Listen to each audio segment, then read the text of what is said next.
So guys आप लोग मेरे लैपटॉप का स्क्रीन देख पा रहे हैं। तो हम लोग बेसिकली करने क्या वाले हैं, हम लोग computer application in chemical engineering का सब्जेक्ट पढ़ेंगे जो कि diploma third year 5th semester में मिलता है। सो इसमें हम करना क्या है, हमें experiments to be done using by MS Excel and MATLAB. और फर्स्ट एक्सपेरिमेंट आपका क्या है, to apply material balance on any chemical engineering unit operation. तो मैंने जो यूनिट ऑपरेशन लिया है वो इवोपोरेशन लिया है। और ये एक सिंपल सा क्वेश्चन लिया है, आप देख पा रहे होंगे। इस सिंपल से क्वेश्चन में हमने मटेरियल बैलेंस किया है। तो इस मटेरियल बैलेंस को हम पहले हैंड से कैलकुलेशन करते हैं। इसको पूरा अपने हाथों से आपको निकाल लेना है। कोई भी क्वेश्चन आपको मिलेगा तो उसको पहले हमें मॉडलिंग करनी होती है। बेसिकली हाथ से जितनी कैलकुलेशन कर सकते हैं सारी कैलकुलेशन करनी होती है, इक्वेशंस बनानी होती है। देन उन इक्वेशंस को बेसिस मान के हम लोग मैटलैब में कोडिंग करते हैं। कोड करने के बाद में सिमुलेशन करते हैं। ओके, सो आपका मैटलैब में हमारा काम क्या हो गया, हम लोग पहले मॉडलिंग करेंगे यानी जो इक्वेशन हम लोग बाय हैंड सॉल्व करेंगे। देन उसके बाद में हम लोग सिमुलेशन करेंगे यानी कोडिंग करेंगे मैटलैब में। आफ्टर दैट इसको मैटलैब हमने कर लिया, फिर हमें एक्सेल में भी करना है। तो एक्सेल मैटलैब से इजी है, तो यहाँ पे भी हमें यही बेसिस करना है, पहले यही क्वेश्चन यूज करेंगे और यही बेसिस मानेंगे। सो इस क्वेश्चन को देखते हैं। Single effect evaporator is fed with 10,000 kg per hour of weak liquor containing 15% NaOH by weight and is concentrated to get thick liquor containing 40% by weight NaOH।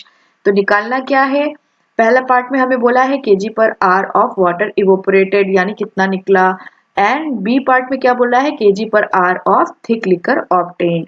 तो basically हमने इसमें सोल्यूशन में basis क्या लिया है, 10,000 kg per hour of week liquor, यानी जो आपका फीड है वो 10,000 kg पर आवर की रेट से जा रहा है जिसमें 15% NaOH है। जब हम इसको इवोपोरेटर में ले जाते हैं तो ये थिक लिकर में कन्वर्ट होता है और थिक लिकर में जब NaOH का परसेंटेज 40% हो जाता है और वाटर इवोपोरेट होता है। तो हमें ये निकालना है और ये भी निकालना है। सो कैसे निकालेंगे, अगर हम लोग ओवरऑल मटेरियल बैलेंस करेंगे तो क्या होता है, stream input stream equals to output stream होता है। हमने x को kg पर आर थिक लिकर ऑब्टेन माना है और y को kg पर आर वाटर इवोपोरेटेड माना है। तो ओवरऑल मटेरियल बैलेंस में हम लिख सकते हैं kg पर आर वीक लिकर, यानी जो वीक लिकर है वो आपका फीड है और जब ये इवोपोरेटर में गया तो दो जगह कन्वर्ट होगा, थिक लिकर में और वाटर इवोपोरेटेड में। तो दोनों को ऐड कर देंगे तो हमारी जो इक्वेशन बनेगी वो क्या हो जाएगी, 10,000 equals to x plus y. ये आपकी फर्स्ट इक्वेशन होगी। फिर उसके बाद हम मटेरियल बैलेंस करेंगे NaOH के लिए। तो NaOH का तो क्या है, ये आपके वाटर में सॉल्युबल है।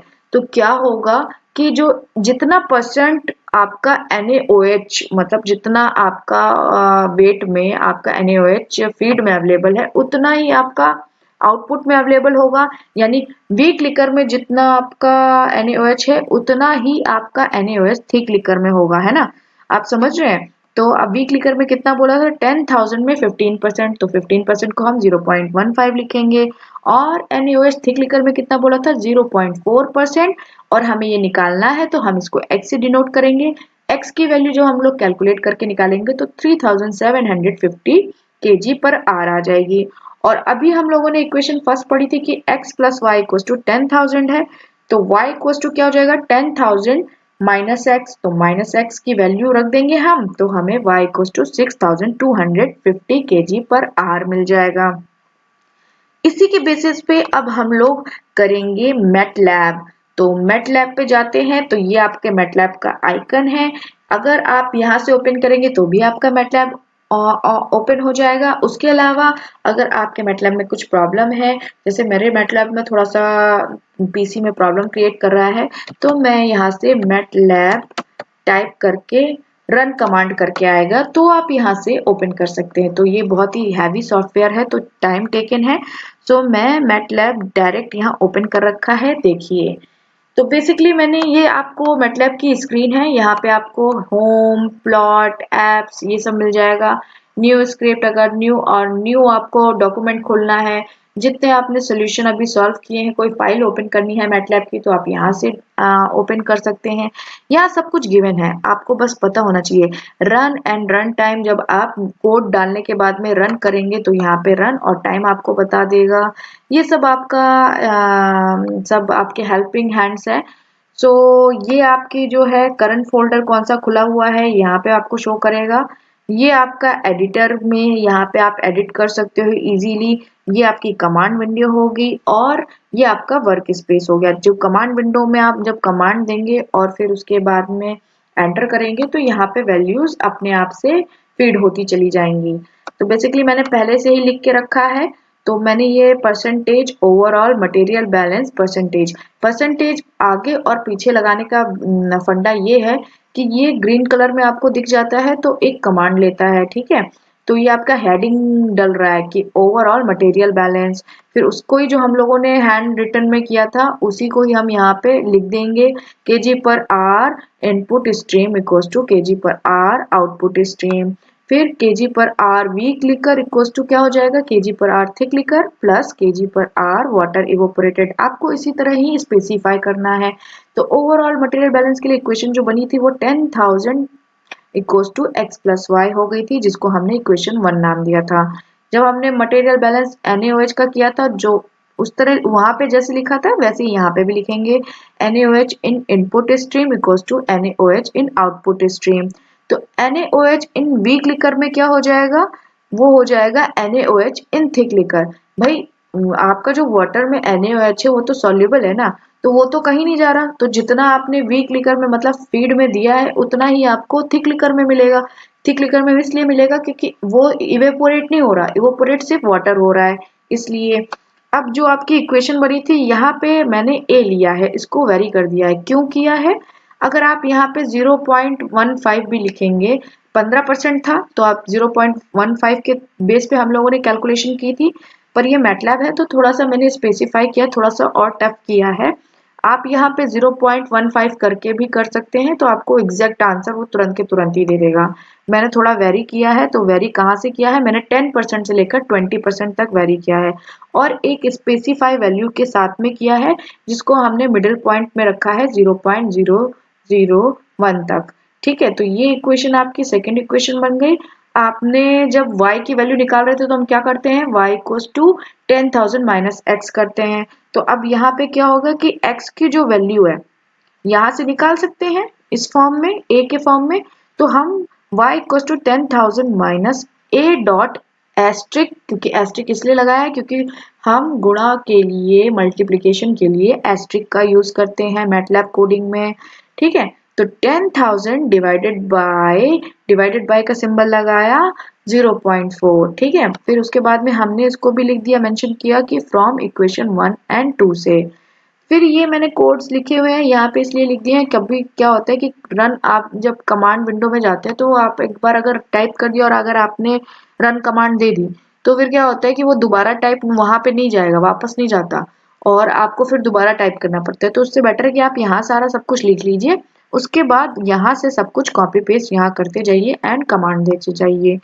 तो हमें अब नीड है, अब हम लोग कमांड विंडो पे जाते हैं और ये हमें नीड है ए की वैल्यू, क्योंकि हमें ए वेरी किया है तो ए की वैल्यू करेंगे, कॉपी करा यहाँ से यहाँ पे पेस्ट कर दिया, एंटर कर दिया। ओके, तो ए की वैल्यू देखिए आपकी वर्क स्पेस में आने लग गई।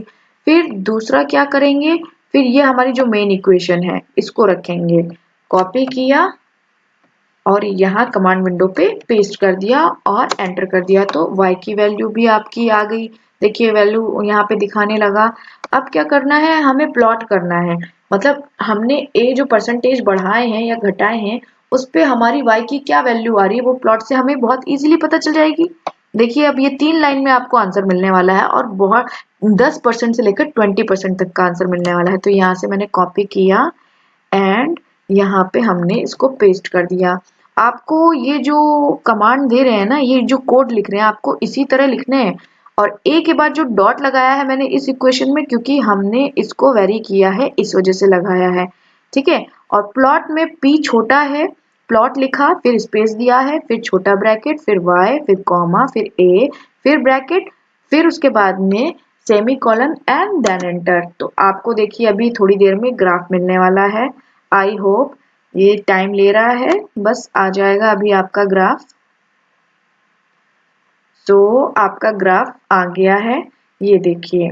तो आपकी जो y की वैल्यू है वो 5000 से लेकर ये ऑलमोस्ट 9560 तक या 80-90 तक हो रही है, ठीक है। ये 990 तक हो रही है ऑलमोस्ट, ठीक है। तो आपका जो a है वो कहाँ से वेरी कर रहा है, मैंने 10% बोला था, तो ये देखिए यहाँ से 10% दिखा रहा है ना, 10% से लेकर 20% तक का।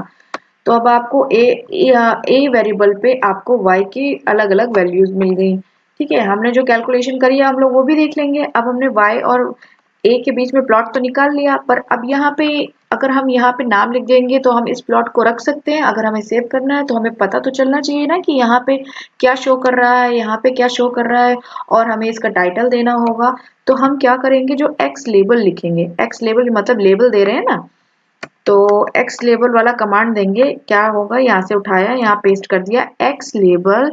अब यहाँ पे स्पेस नहीं है, यहाँ पे छोटा ब्रैकेट, फिर कॉमा, y, फिर ब्रैकेट, फिर जो आपको लिखनी है वैल्यू, जो आपको मतलब लिखना है, उसको लेबल देना है, वो लिखना है, फिर छोटा ब्रैकेट, फिर कॉमा, फिर ब्रैकेट, फिर सेमी कॉलन, देन उसके बाद में आपको एंटर करना है।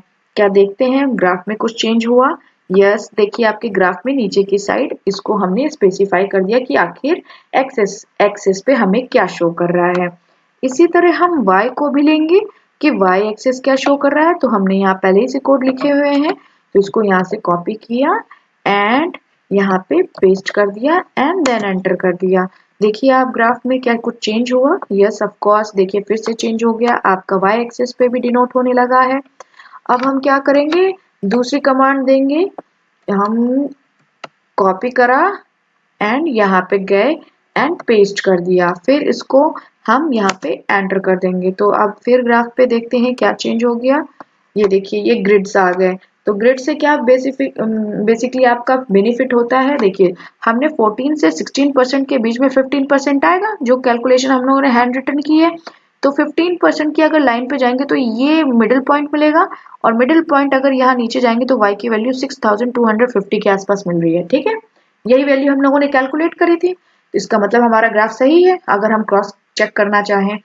तो अब आपको ग्रिड से बहुत इजी मिल जाएगा। अब देखिए जैसे ये 18% पे आपका 5500 हो रहा है वैल्यू, और आपका 0.04 है अगर, तो यहाँ पे आपको 9000 मिल रहा है। तो ये इजी हो जाता है थोड़ा ग्रिड में। अब क्या, इसको टाइटल भी दे देते हैं, ठीक है। तो हमने टाइटल देना है, इसको गए कॉपी एंड यहाँ पे गए देन पेस्ट, ठीक है, फिर semicolon and then enter. तो देखिए अब वहां पे क्या ग्राफ में कुछ चेंज हुआ? यस, देखिए ग्राफ में आप इसका टाइटल आ गया है। तो ये सब आपको चीजें मैटलैब में कितनी इजी हो गई हैं। आपने अगर सही कोड डाला, देखिए अब टाइटल का अगर कैपिटल टी कर देंगे तो ये कोड गलत हो जाएगा, तुरंत ये एरर दिखा देगा। ग्रिड ऑन का अगर आपने कैपिटल जी कर दिया तो ये गलत हो जाएगा। ग्रिड के बाद में स्पेस है, ये आपको ध्यान रखना है, पर टाइटल के बाद में स्पेस नहीं है, फिर छोटा ब्रैकेट है, फिर आपका कॉमा है, फिर उसके अंदर जो टाइटल का नेम है, फिर कॉमा है, फिर छोटा ब्रैकेट है, फिर सेमीकोलन है, देन एंटर है। तो ये चीजें आपको नोटिस करनी पड़ेंगी कि कहाँ से क्या करना है। अब जैसे ये ग्राफ है, तो इस ग्राफ को अब हमें सेव एज कर सकते हैं। सेव एज पे जाएंगे, और सेव एज पे जाके हम कहाँ पे सेव करेंगे, अगर आपको डेस्कटॉप पे सेव करना है या ई ड्राइव पे सेव करना है, आप मैं जैसे ई ड्राइव पे सेव करूंगी। तो ई ड्राइव पे जाइए, अनटाइटल के नेम की बजाय आप इसको मटेरियल बैलेंस MB और evaporation for MB, already all file है तो हम इसका नाम लिख देते हैं material balance for single effect evaporator, ठीक है। MBFSEE से सेव कर रही हूँ, ठीक है। तो ये आपका जो ग्राफ है वो वहां पे सेव हो गया। और मैटलैब की जो फाइल्स होती है, देखिए आप इस तरह से इसको क्लियरली देख सकते हैं। अब मैं इसको मिनिमाइज कर रही हूँ। तो अब आपको इस फाइल को कैसे सेव करना है, ये कोड्स कैसे सेव करेंगे, तो आप यहाँ जाएंगे, यहाँ से सेव कर सकते हैं, सेव का सिंबल आ रहा है, यहाँ से सेव कर सकते हैं, यहाँ से सेव एज में आप जा सकते हैं, कहाँ पे आपको सेव करना है वहां पे आप जैसे अभी उसको नाम दिया था तो यहाँ पे भी नाम देंगे। बट ये मैटलैब की फाइल है तो आपको हमेशा स्मॉल लेटर में लिख के फिर आपका डॉट करके एम करके आपका आएगा, ठीक है, उसमें स्पेस नहीं देना है। अगर आप नाम जैसे मैंने evaporation MATLAB code dot M लिखा है तो आप ये लिख सकते हैं, या फिर material balance for single effect evaporator MATLAB code dot M से सेव कर सकते हैं, मतलब डॉट करके आपको फाइल सेव होगी। तो बट आपको कुछ भी नेम लिखेंगे उसके बीच में स्पेस नहीं देना है, बस यही ध्यान रखने वाली बात है। सो मैटलैब में तो आपने कोडिंग से सीख लिया कैसे करना है, प्लस माइनस कैसे डिनोट करते हैं ये सब आपको देखना पड़ेगा, ये तो आपको पता ही होगा। माइनस के लिए माइनस, एक्सपोनेंशियल करना है तो ई एक्स पी लिख के फिर ब्रैकेट में करके वैल्यू लिखेंगे। जैसे मैंने यहाँ पे ए की वैल्यू वेरी करी थी तो यहाँ पे मैंने ए डॉट लगाया था, और मल्टीप्लिकेशन के लिए मैंने एस्ट्रिक यूज किया है। क्यों किया है? क्योंकि मैटलैब के कोड का मतलब ही यही है। अब यहाँ पे देखते हैं, अगर मैं यहाँ पे एक आपको गलत करके दिखाती हूँ। मान लीजिए ये जैसे मैंने यहाँ पे टाइटल का ही देखते हैं, टाइटल में मैंने इसको पेस्ट कर दिया, पर टाइटल में मैं अब इसका टी कैपिटल कर देती हूँ, सिर्फ टी कैपिटल कर रही हूँ। तो देखिए क्या ये अब फंक्शन लेगा, आपको खुद ही पता चल जाएगा। आपने जरा सा भी इसमें मिस्टेक किया तो तुरंत आपका गलत हो गया ना। Can not find an exact case sensitive match for title the closest match blah blah blah. देखिए आपको ये लिख के आ गया। तो आप मतलब अगर आपने जरा सा भी कोड में डिफरेंस किया कि अगर भाई प्लॉट का पी बड़ा कर दिया तो आपका रिजल्ट नहीं आने वाला है। तो आपको कोडिंग में बहुत अच्छे से ध्यान देना होगा। इसीलिए सबसे पहले कोई क्वेश्चन चूज कीजिए, देन उसके बाद में उसकी हैंड रिटन कैलकुलेशन कीजिए, इक्वेशंस बनाइए, कोड लिखिए, फिर उसको मैटलैब पे अप्लाई कीजिए। Okay, thank you very much.